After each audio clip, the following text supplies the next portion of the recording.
Recording in progress.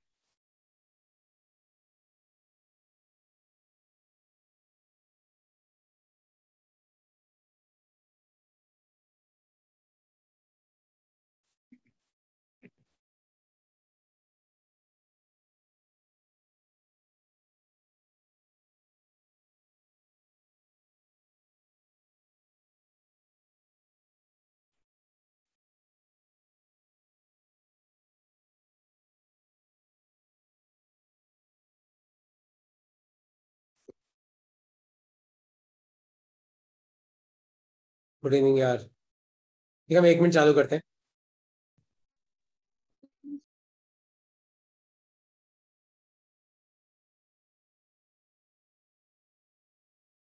देखो, आज का अपना टॉपिक है मोशनल एंड रोटेशनल ईएमएफ।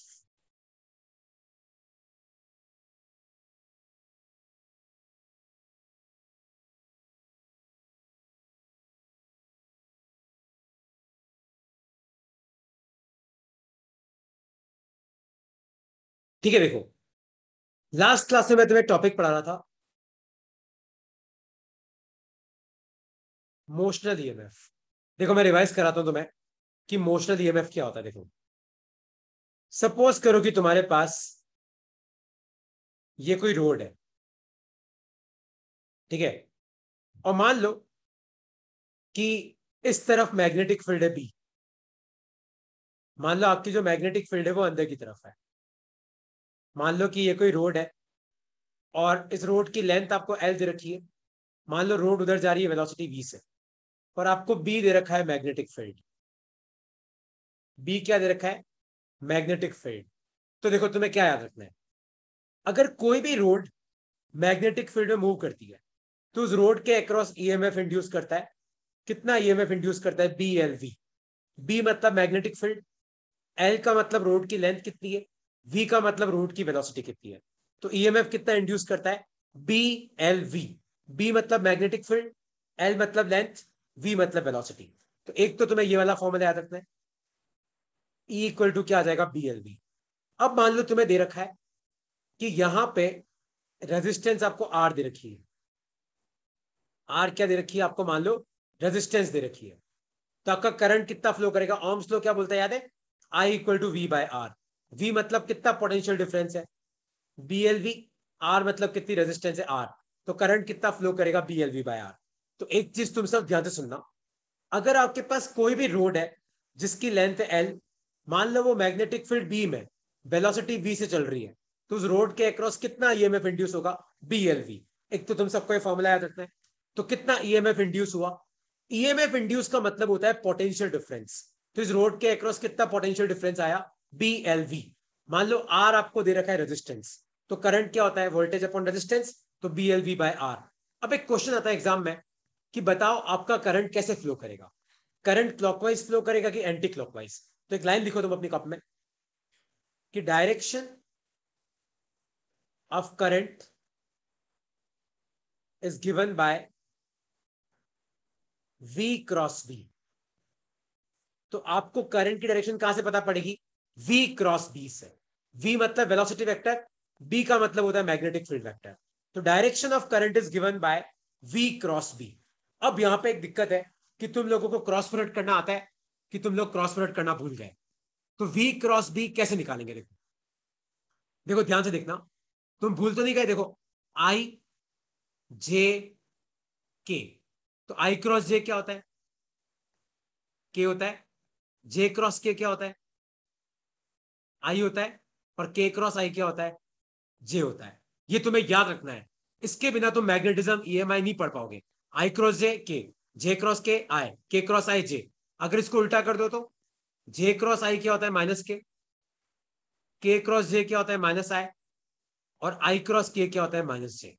और अगर दोनों वेक्टर सेम है तो उनका क्रॉस प्रोडक्ट जीरो। आई क्रॉस आई जीरो, जे क्रॉस जे जीरो, और के क्रॉस के क्या होता है? जीरो। ये तुम्हें याद रखना है। आई क्रॉस के, जे क्रॉस के आई। देखो, आई क्रॉस के, जे क्रॉस आई, के क्रॉस आई जे। इसको उल्टा कर दो तो जे क्रॉस आई माइनस के, जे क्रॉस के माइनस आई क्रॉस के माइनस जे। और दोनों सेम है तो उनका क्रॉस प्रोडक्ट कितना आ जाता है? जीरो आ जाता है। ठीक है, देखो यहाँ पे ध्यान से देखो ऊपर। तो अगर मान लो कि मैं तुम्हें पूछूं कि बताओ यहाँ पे करंट किस डायरेक्शन में फ्लो करेगा, तो देखो मैंने क्या लिखा हुआ है कि direction of current is given by v cross b। तो आप मुझे बताओ वेलोसिटी की डायरेक्शन क्या है, पीछे की तरफ है, तो ये हो जाएगा माइनस आई कैप। क्रॉस मैग्नेटिक फील्ड क्या है, देखो क्रॉस का मतलब क्या होता है, माइनस के कैप। तो अगर तुम्हें नहीं पता है तो ये डायरेक्शन आई कैप होती है, ये माइनस आई कैप होती है, ये जे कैप होती है, ये माइनस जे कैप होती है। बाहर की तरफ के कैप मतलब डॉट मतलब आउटवर्ड्स, क्रॉस का मतलब अंदर की तरफ मतलब माइनस के कैप। तो माइनस माइनस प्लस तो क्या बचा, आई क्रॉस के। पर आई क्रॉस के क्या होता है, माइनस जे होता है। तो करंट कैसे फ्लो करेगा, ऐसे फ्लो। आया तुम सबको समझ में कि नहीं समझ में आया कि मोशनल ईएमएफ में एक तो ईएमएफ की वैल्यू कैसे निकालते हैं, करंट की वैल्यू कैसे निकालते हैं, और करंट की डायरेक्शन कैसे निकालते हैं कि करंट क्लॉकवाइज है कि एंटी क्लॉकवाइज, इस तरीके से। Direction of current is given by v cross b। कोई भी डाउट है इसमें तो पूछो यार, अपने आप को अनम्यूट करो और आप मुझसे पूछ सकते हो।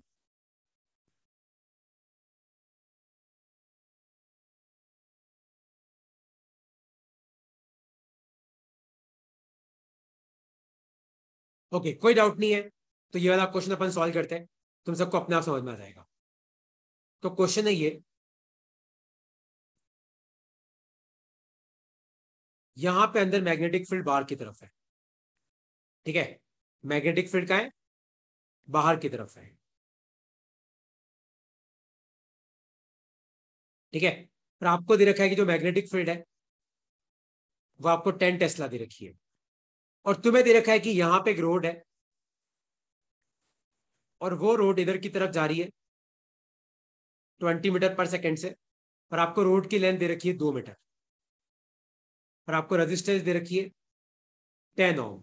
तो क्वेश्चन है कितना ईएमएफ इंड्यूस हुआ, कितना करंट फ्लो करेगा, और तीसरा है फाइंड डायरेक्शन ऑफ करंट, कि आपका जो करंट है वो क्लॉकवाइज है कि एंटी क्लॉकवाइज है।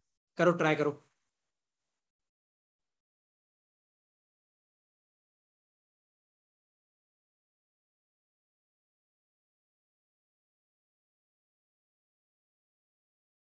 करो ट्राई करो, क्या आएगा इसका आंसर।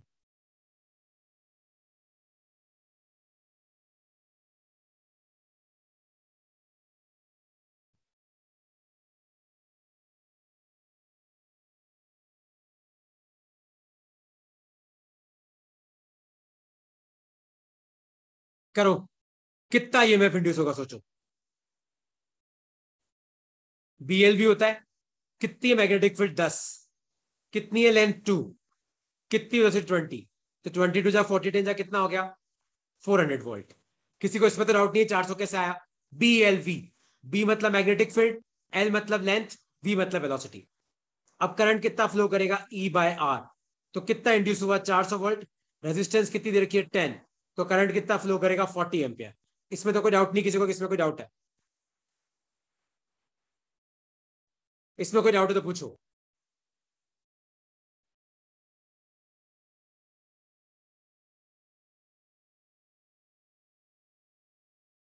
क्लियर हो गया। अब डायरेक्शन, डायरेक्शन कैसे पता पड़ती करंट की, v क्रॉस p। देखो वेलोसिटी इधर की तरफ है, तो आई कैप, देखो मैग्नेटिक फील्ड बाहर की तरफ है, तो के कैप। तो आई क्रॉस के क्या होता है, माइनस जे होता है। तो इसमें भी करंट कैसे आया, माइनस जे मतलब ऐसे, तो करंट ऐसे फ्लो करेगा। तो कैसे फ्लो करेगा, क्लॉकवाइज। आया समझ में कि नहीं समझ में आया, किसी को इस क्वेश्चन में कोई डाउट है तो पूछो, वरना मैं आगे बढ़ रहा हूं।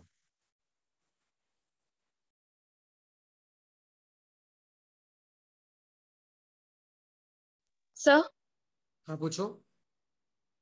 सर ये एक बार डायरेक्शन आप वापस बता दो ना। v क्रॉस b, समझ में आया। अब देख v कैसे पुट किया, देख v मतलब वेलोसिटी, देख पार्ट कहां जा रही है, इधर जा रही है। ये क्या होती है, आई कैप होती कि नहीं, तो देख आई कैप। और मैग्नेटिक फील्ड देख डॉट, डॉट मतलब क्या होता है, देख के कैप होता है कि नहीं होता है। और आई क्रॉस के देख अभी लिखा है मैंने, क्या होता है आई क्रॉस के, देखो माइनस जे, ये देखो माइनस जे। माइनस जे मतलब ओके करंट का जाएगा नीचे की तरफ। Okay sir. क्लियर हुआ, डाउट है किसी को तो पूछो इसमें यार। सर ओके, हाँ पूछो। सर ये करंट की डायरेक्शन से जैसे आपने प्रीवियस क्लास में बताया ऐसे भी तो निकाल सकते कि रॉड इधर जा रही है तो सरफेस एरिया इंक्रीज होगा हाँ और हाँ वैसे मैग्नेटिक। निकाल सकते हो, निकाल सकते हो। पर वो तो और अच्छा हाँ। तरीका है, वो तो कंसेप्ट का तरीका है। ये तो यार ये देख अच्छा कई है। बार क्या होता है, नहीं याद समझ में आता है, तो ये शॉर्टकट है मेरे पास। ठीक है, ओके। नेक्स्ट लिखो अपनी कॉपी में, फोर्स ऑन रोड, मतलब आपकी जो रोड है वैसे कितना फोर्स लग रहा है, comma heat and power produced, कितना हीट है कितना पावर है वो सब कैसे निकालेंगे देखो। तो सब लिखो अपनी कॉपी में, काफी इंपॉर्टेंट फॉर्मुलेज है। तो मान लो कि ये आपकी कंडक्टिंग रेल है, मान लो ये आपकी मैग्नेटिक फील्ड मान लो अंदर की तरफ है, ठीक है, सपोज करो आपकी मैग्नेटिक फील्ड है कहाँ है, अंदर की तरफ। और मान लो कि अपने पास यहाँ पे एक रोड है, मान लो ये अपने पास एक रोड है, मान लो ये रोड उधर की तरफ जा रहा है वेलोसिटी v से, मान लो रोड की लेंथ आपको l दे रखी है, और मान लो आपको मैग्नेटिक फील्ड b दे रखी है, आपको मैग्नेटिक फील्ड कितनी दे रखी है, b दे रखी है। अब देखो तुम मुझे बताओ, सबको इतना तो पता है कि ईएमएफ कितना इंड्यूस होगा, बीएलबी, प्लीज यार ये तो मत भूलना। फिर मैंने तुम्हें क्या सिखाया, करंट क्या होता है, आई होता है वी बाय आर, तो ई बाय आर, तो करंट कितना आ जाएगा, बीएलबी बाय आर। इसमें तो कोई डाउट नहीं किसी को, ये क्लियर हो गया। अच्छा देखो, अब तुम सब एक चीज ध्यान से सुनना, कोई भी रोड पे जिसमें करंट फ्लो कर रहा है तो उसमें मैग्नेटिक फील्ड कितना फोर्स लगाती है, I L B sine theta. तो करंट कितना फ्लो कर रहा है, B L B upon R, देखो यहाँ पे एल था तो एल स्क्वायर, बी था तो बी स्क्वायर, और साइन 90 कितना हो गया, 1। साइन 90 कैसे हुआ देखो, तुम बोलोगे सर साइन 90 कैसे हुआ, देखो करंट आपका इस रोड में ऐसे फ्लो कर सकता है, मैग्नेटिक फील्ड आपके अंदर की तरफ है, देखो दोनों के बीच में एंगल 90 है, क्योंकि एक आपका इधर की तरफ है एक आपका अंदर की तरफ है, तो दोनों के बीच में एंगल कितना हो गया, 90। तो ये आ गया आपका फोर्स। तो फोर्स का फॉर्मूला कितना आया, इतना, B square L square V by R. और अगर तुम्हें नहीं पता है तो ये हो गया फोर्स, हो गया फोर्स हो गया। अब पावर निकालते हैं, तो याद है पावर करंट में आता है आई स्क्वायर आर, भूल तो नहीं गए, तो बस यहाँ पे आई की वैल्यू पुट करनी है, तो आपका पावर आ जाएगा B square L square V square by R. तो ये आपका पावर है, लिख लो अपने कॉपी में, ये आ गया आपका पावर। तो पहले ईएमएफ निकालो, फिर करंट निकालो। अगर एग्जाम में मान लो फोर्स का फोर्स पूछा है कितना फोर्स लग रहा है, तो आपको फॉर्मूला याद रखना है, B square L square V by R, और पावर होता है आई स्क्वायर आर। तो बस आई की वैल्यू पुट कर दी मैंने, आई की वैल्यू और आर की वैल्यू, तो ये आ गया आपका पावर। लिख लो, ये सारे फॉर्मूले बहुत इंपॉर्टेंट है, फोर्स का, हीट का, पावर का, सारे फॉर्मूले तुम्हें सब याद रख के जाना एग्जाम में। लिख लो, किसके लिए पढ़ रहे अपन ये सब, अपन ये सब पढ़ रहे हैं मोशनल ईएमएफ के लिए। लिख लो अपनी कॉपी में।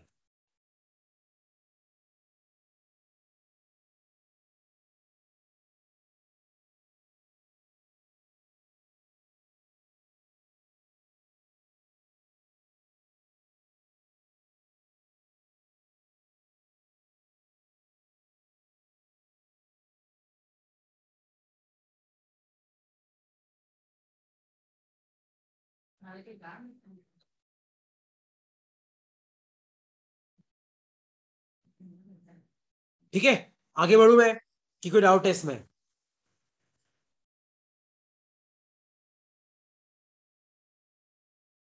ओके, आई होप सो कि तुम सबने लिख लिया होगा। तो एक क्वेश्चन लिखो अपनी कप में, सॉल्व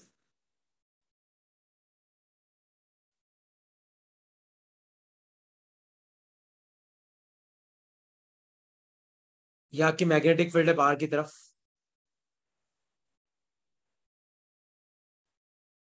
और ये आपको दे रखी है 2 टेस्ला।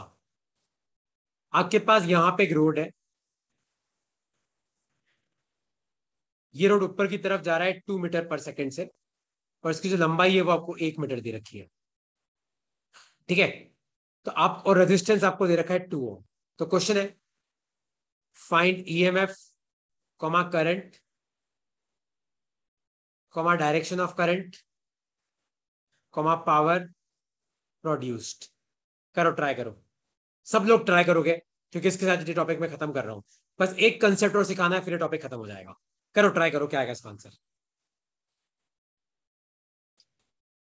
सोचो क्या आएगा इसका आंसर। ईएमएफ का फॉर्मूला है बीएलवी। प्लीज यार ऐसे मत बोलना कि सर हमको बीएलवी नहीं पता पड़ रहा है, बी दे रखा है, एल दे रखा है, वी दे रखा है, कितना है बी चेक करो, 2, लेंथ कितनी है 1, वी कितना है 2, तो 2 जा कितना आ गया, 4 वोल्ट आ गया। आगे ईएमएफ, करंट क्या होता है, ई बाय आर, तो 4 वोल्ट रेजिस्टेंस कितनी है 2, तो करंट कितना आ गया, 2 एम्पियर आ गया। हो गया।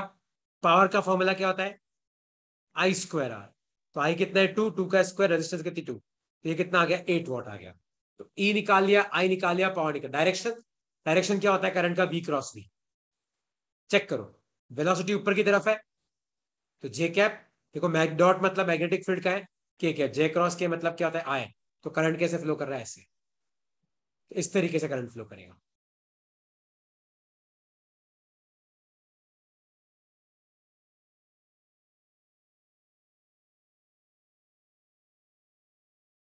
क्लियर हुआ सबको कि नहीं क्लियर हुआ यार? किसी को इसमें कोई डाउट है बेटा तो पूछ सकते हो कि सर यार इसमें डाउट आ रहा है। तो आपको ई का फॉर्मूला याद रखना नो है, सर। आई पावर और direction we cross we.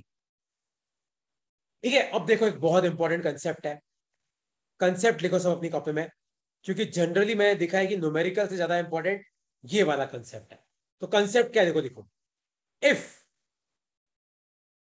Any two of B comma L comma V are parallel, मतलब इन तीनों में से अगर कोई भी दो पैरेलल हो जाते हैं, अगर तीनों पैरेलल है तो बहुत अच्छी बात है, अगर इन तीनों में से कोई भी दो पैरेलल है, if any two of B L V are parallel comma, then EMF induced is zero,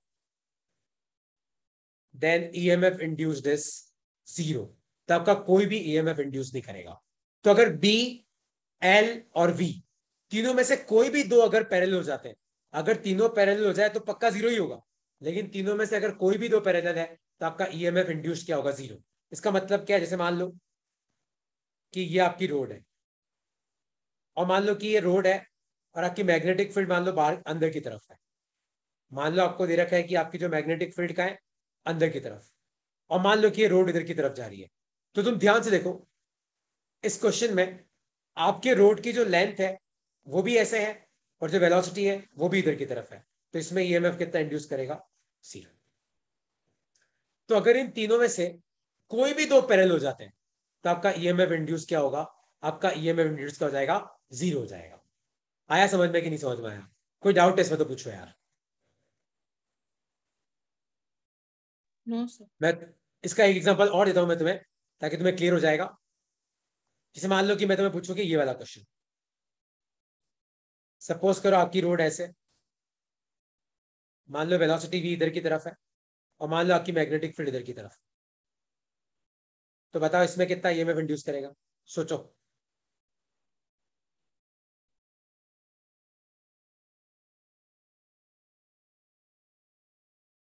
कितना ईएमएफ, सोचो इसमें कितना रहेगा। आपका बी भी इधर की तरफ है, आपकी लेंथ भी देखो ऐसे पड़ी है, तो बी और एल पैरेलल है, तो ईएमएफ कितना आ गया, जीरो। जीरो। ऐसे सॉल्व करते हैं क्वेश्चन। आया समझ में कि नहीं समझ में आया यार?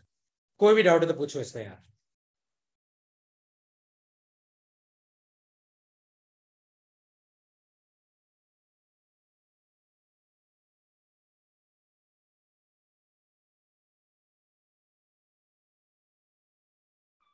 सर अगर ये तीनों पैरेलल होंगे तो भी इंड्यूस ईएमएफ जीरो ही होगा। तो जीरो ही होगा यार, तीनों पैरेलल तो बात ही खत्म हो गई, तीनों पैरेलल तो जीरो ही होगा। कोई दो भी दिख गए तो देखो जीरो हो जाएगा, इसमें ऐसा है।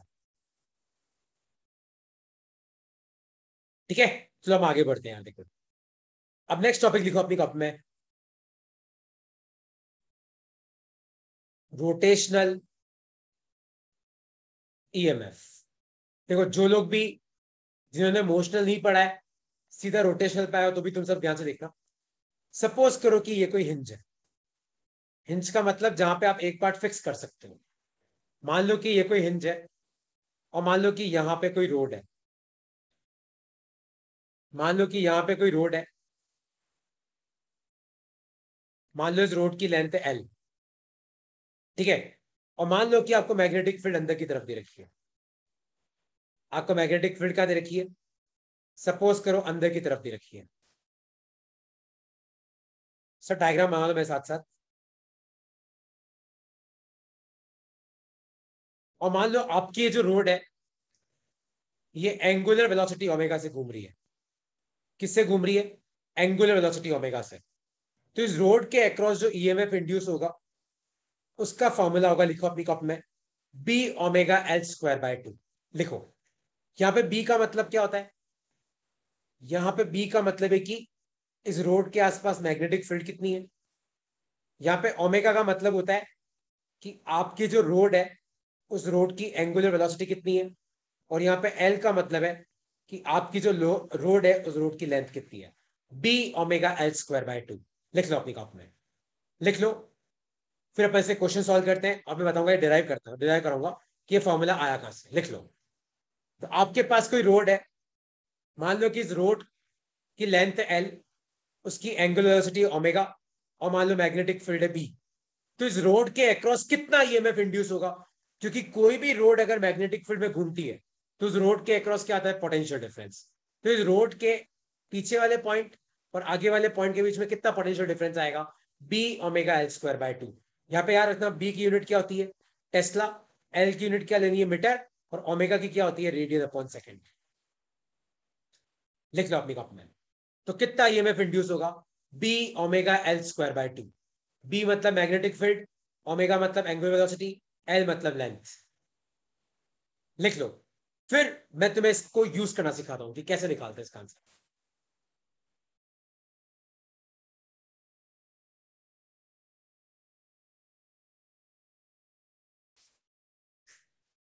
ठीक है, देखो। अब जहां तक मुझे पता है तो तुम्हारी शायद 11वीं कमजोर है, तो तुम्हें शायद ओमेगा निकालना नहीं आता होगा। तो मैं तुम्हें एक सेकंड ओमेगा निकालना सिखाता हूं, देखो। तो ओमेगा क्या होता है, ओमेगा का मतलब होता है एंगुलर वेलोसिटी। और ओमेगा निकालते कैसे, थीटा अपॉन टी। थीटा का मतलब होता है एंगल कवर्ड, और टी का मतलब होता है टाइम टेकन। ठीक है। जैसे मान लो कि तुम्हारे एग्जाम में क्वेश्चन आ जाए, और road is rotating with 10 RPM, find omega. तो आपको एंगुलर वेलोसिटी निकालनी है।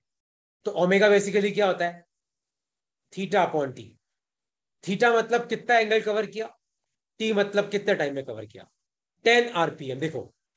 अब 10 आरपीएम का तो मतलब समझना। 10 आरपीएम का मतलब होता है 10 रोटेशंस पर मिनट।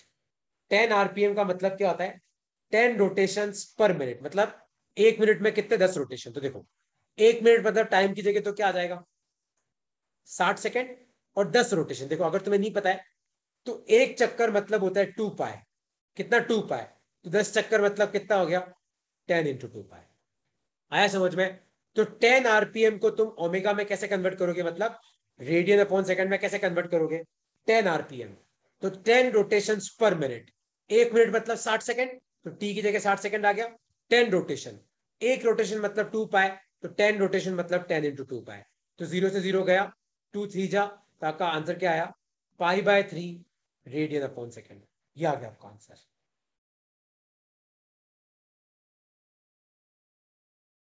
आया समझ में कि नहीं समझ में आया, कि कैसे निकालते हो ओमेगा। किसी को ओमेगा में डाउट तो नहीं है, क्योंकि ये ओमेगा वापस आएगा एसी जनरेटर में। तो अभी सीख लोगे तो तब फायदा होगा। कोई डाउट है इसमें तो पूछे।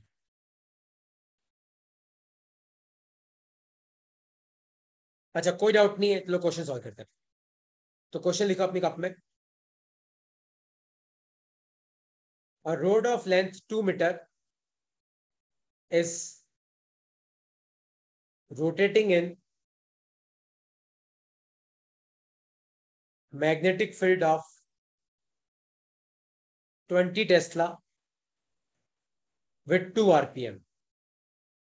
Find EMF induced across it. तो उसके अक्रॉस कितना ईएमएफ इंड्यूस करेगा। करो, ट्राई करो, क्या आएगा इसका आंसर। तो ई होता है B omega L square by 2। Check करो आपको क्या दे रखा है, 20 टेस्ला मतलब मैग्नेटिक फील्ड दे रखी है, लेंथ 2 मीटर तो एल दे रखा है, और 2 आरपीएम। चेक करो ओमेगा कितना आएगा। करो, ट्राई करो, कितना आएगा। 2 आरपीएम मतलब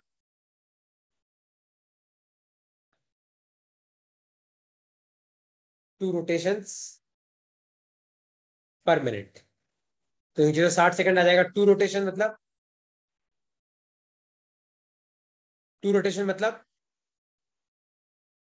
2 × 2 पाई।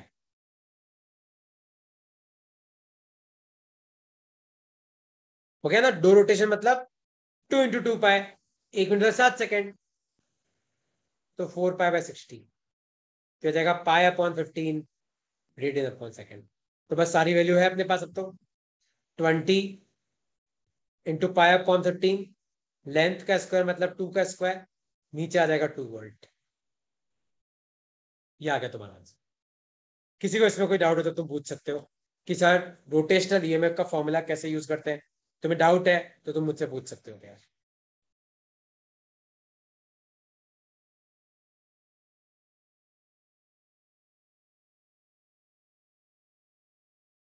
कोई भी डाउट है तो पूछो यार।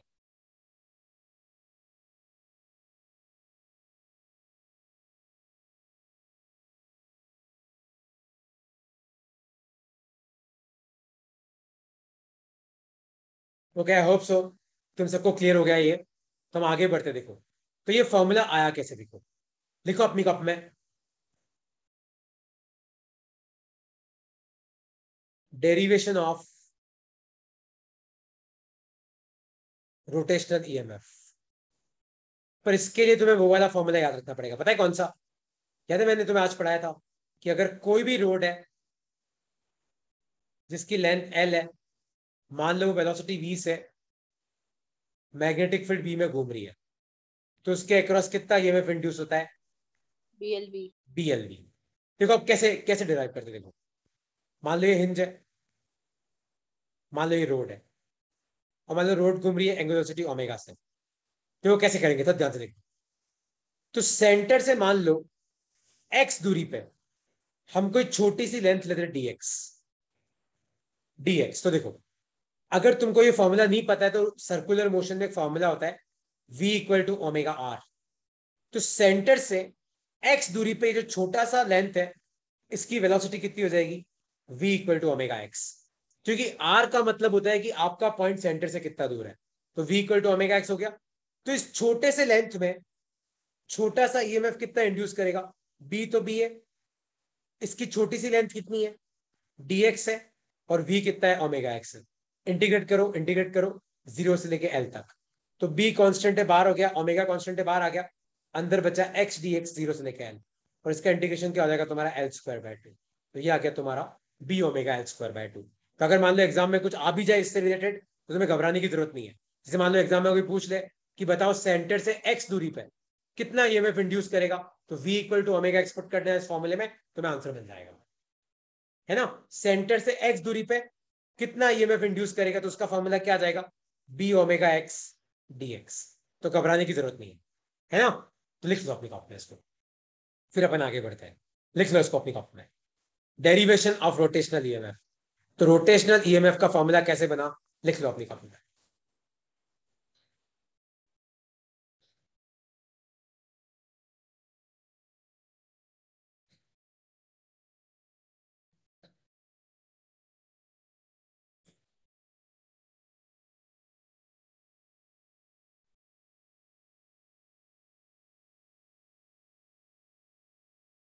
लिख लो, और कोई डाउट है इसमें तो पूछो।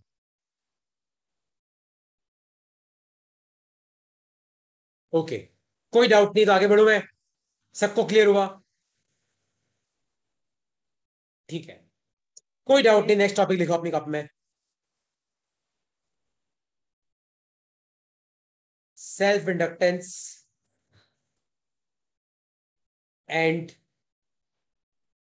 Self induction. देखो अब तुम सब ध्यान से सुनो। मान लो कि मेरे पास ये कॉइल है, ठीक है, और मान लो कि इस कॉइल से मैं करंट पास कर रहा हूं I। तो तुम सब खुद मुझे बताओ, अगर अपन किसी कॉइल से करंट पास करते हैं तो उस कॉइल के through magnetic field lines pass करती कि नहीं करती है? अगर अपन किसी कॉइल से करंट पास करते हैं तो उस कॉइल से मैग्नेटिक फील्ड लाइन पास कर देगा, कैसे करेगी? ऐसी होगी, ऐसी होगी, ऐसे होगा, फिर एक ऐसे होगी, फिर एक ऐसे होगी। होगी ऐसे कि नहीं होगी? सोचो।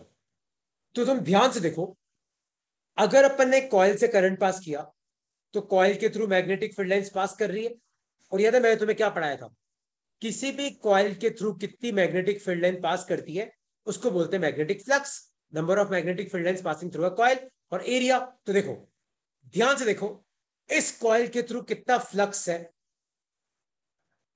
तो इसका मतलब है फ्लक्स थ्रू कॉइल, ये डिपेंड करता है आपने कितना करंट पास किया। आई का मतलब है करंट थ्रू कॉइल। तो देखो, तुम करंट कम पास करोगे तो फ्लक्स कम होगा, क्योंकि अगर तुम करंट कम पास करोगे तो मैग्नेटिक फील्ड कम होगी, मैग्नेटिक फील्ड कम हुई तो फ्लक्स कम होगा। तो जितना तुम करंट पास करोगे आपका फ्लक्स भी उतना ज्यादा होगा, जितना तुम करंट कम करोगे आपका फ्लक्स भी उतना कम होगा। तो इस प्रपोर्शन को हटा के हमें कांस्टेंट लगाते हैं, वो कांस्टेंट होता है एल। तो फॉर्मूला बनता है phi equal to L I. लिख लो अपनी कॉपी में, यहाँ पे एल का मतलब होता है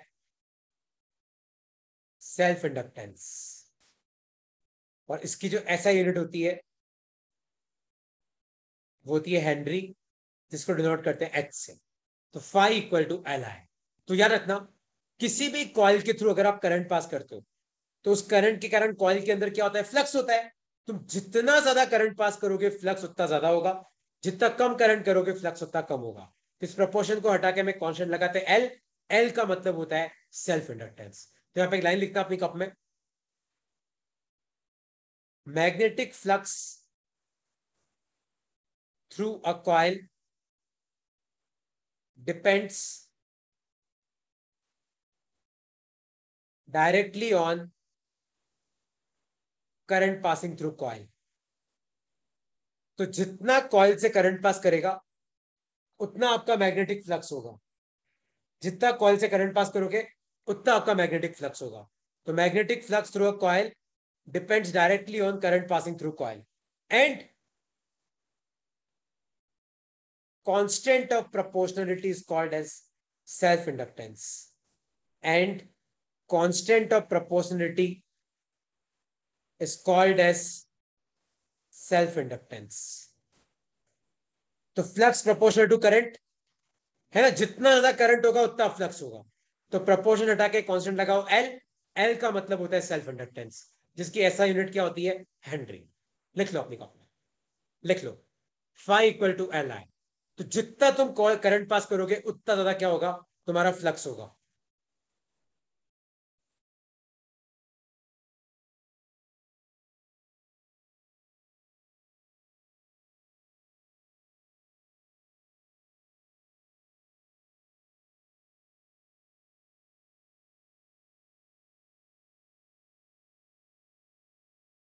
लिख लो, और इसकी ऐसा यूनिट क्या होती है, हेनरी। तो जितना करंट उतना फ्लक्स, जितना कम करंट उतना कम फ्लक्स। और याद रखना, फिजिक्स में तुम जब भी किसी प्रपोर्शन को हटा के कोई कांस्टेंट लगाते हो तो उनको उन लोगों से कोई लेना देना नहीं है। तो कोई तुम्हें पूछे कि बताओ, क्या आपका सेल्फ इंडक्टेंस फ्लक्स पर डिपेंड करता है क्या, नहीं। क्या आपका सेल्फ इंडक्टेंस करंट पर डिपेंड करता है, नहीं। आपका एल ना तो फ्लक्स पर डिपेंड करता है ना करंट पे। जब भी आप कोई प्रपोर्शन हटा के कोई कांस्टेंट लगाते हो तो इसको ना तो इससे कोई मतलब है ना इससे कोई मतलब है।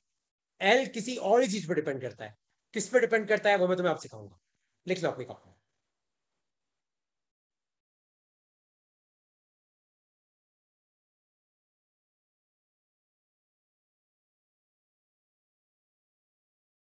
तो फिजिक्स में जब भी तुम किसी प्रोपोर्शन को हटा के कांस्टेंट लगाते हो तो उस कांस्टेंट को इन लोगों से कोई लेना देना नहीं है, ना फ्लक्स से ना करंट से।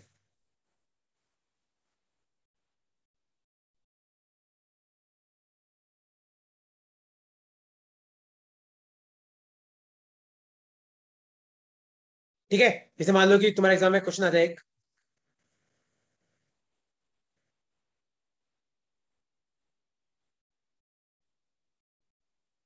If current passing through coil is 10 ampere and magnetic flux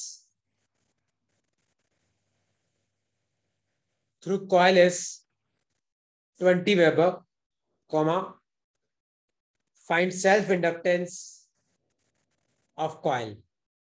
तो आपको बताना है कि कॉइल का सेल्फ इंडक्टेंस कितना होता है। करो, ट्राई करो।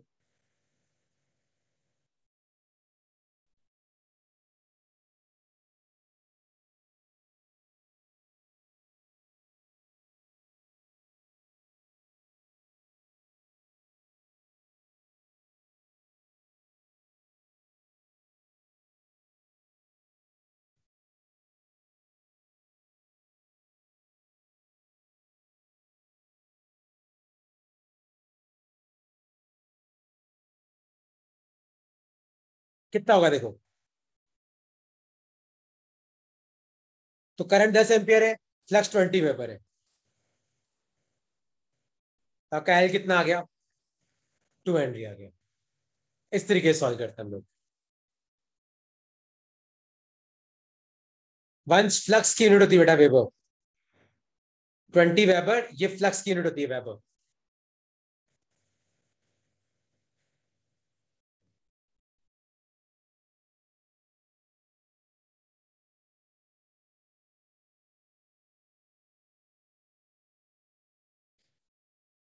तो एल कितना आ गया? 2 हेनरी आ गया। ठीक है, इस तरीके से करते हैं। किसी को इसमें कोई डाउट हो तो पूछो यार। तो खुद के ही करंट के कारण खुद में ही फ्लक्स है। देखो तुम खुद बताओ, मतलब मैंने क्या किया, देखो यहाँ पे लास्ट स्लाइड देखो ध्यान से। तो अगर अपनी कॉइल है, तो अगर अपन कॉइल में करंट पास करेंगे तो खुद के ही करंट के कारण देखो खुद में ही फ्लक्स है। ये फ्लक्स कहां से आया? देखो ये जो मैग्नेटिक फील्ड लाइंस पास कर रही है, ये कहां से आई? तो खुद के ही करंट के कारण खुद में ही फ्लक्स है, इसलिए इसको क्या बोलते हैं? Self inductance. तो फ्लक्स का फॉर्मूला क्या बन जाता है? L I. इसलिए एल को हम क्या बोलते हैं? सेल्फ इंडक्टेंस बोलते हैं, है ना। तो देखो नेक्स्ट क्लास में हम लोग पढ़ेंगे सेल्फ इंडक्शन और म्यूचुअल इंडक्टेंस, म्यूचुअल इंडक्शन। ठीक है, इस वीक हम लोग ये चैप्टर वाइंड अप कर देंगे। कौन सा? ईएमआई है। छोटा चैप्टर है पर अच्छा चैप्टर है, स्कोरिंग है ना। और कुछ पूछना है तो पूछो यार।